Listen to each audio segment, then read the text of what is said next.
Hello, you are tuning into Dong Nai radio and television station, coming first with local news.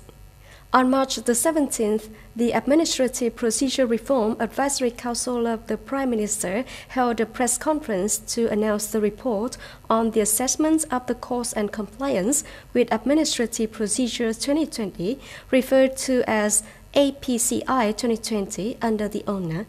Chief Executive Officer Mai Tiến-dũng, Minister, Chairman of the Government Office, Chairman of the Advisory Council for Administrative Procedure Reform of the Prime Minister.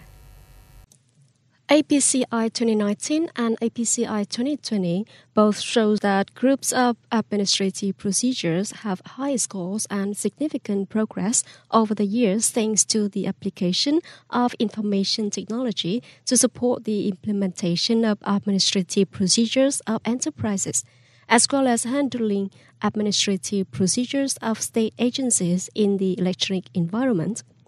This index also shows that one way to successfully reform some groups of administrative procedures such as tax, cross-border trade transactions, investment, startup business environment is to change the direction.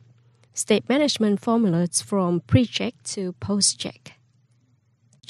The e-commerce portal iPrice, in collaboration with SimilarWeb, AppsFlyer publishes the report on the impact of the COVID-19 epidemic on Vietnam's e-commerce industry in 2020, in which the top 10 e-commerce floors have access.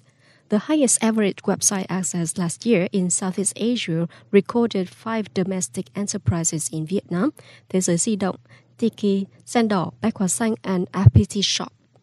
According to the report, under the impact of COVID-19, Vietnamese e-commerce enterprises have rapidly innovated to catch up with the trend. According to e-commerce map of Southeast Asia, Vietnam is the second largest market in the region after Indonesia in terms of traffic volume.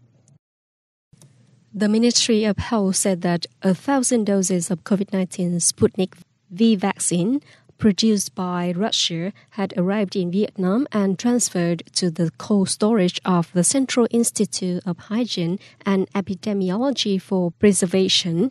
This vaccine batch is a gift from the Russian Federation brought to Vietnam by Mr. Nikolai Patrushev, Secretary of the Security Council of the Russian Federation. Next time, the coordination of this vaccine batch will be decided by the government. Sputnik V is the first COVID-19 vaccine in the world approved by more than 50 countries, and according to the results of phase 3 clinical trials, the vaccine has a protective effect of up to 91.6%. U.S. Secretary of State Antony Blinken reaffirmed America's commitment to a lead relations with South Korea, emphasizing that it is a solid relationship rooted in friendship, mutual trust, and common values between the two countries. The statement was made at the first direct meeting with Mr. Blinken and his Korean counterpart Chung Eui-yong in Seoul on March the 17th.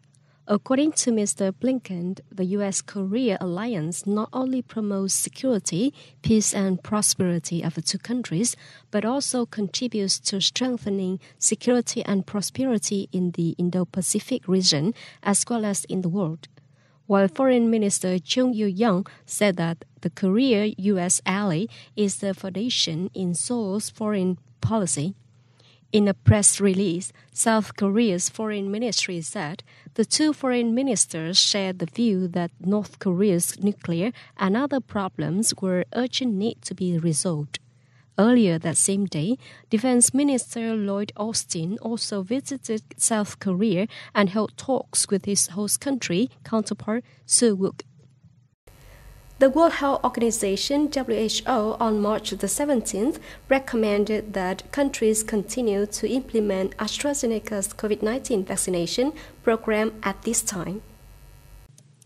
The WHO Global Advisory Committee on Vaccine Safety is cautiously evaluating the latest safety data.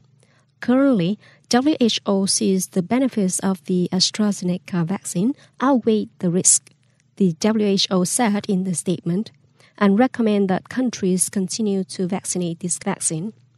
WHO experts currently maintain a close communication channel with the European Drug Administration and pharmaceutical regulatory agencies around the world for the latest information on the safety of this vaccine.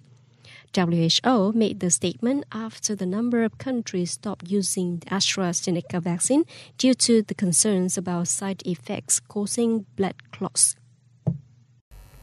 That's all for the news today. Thank you for joining us and goodbye.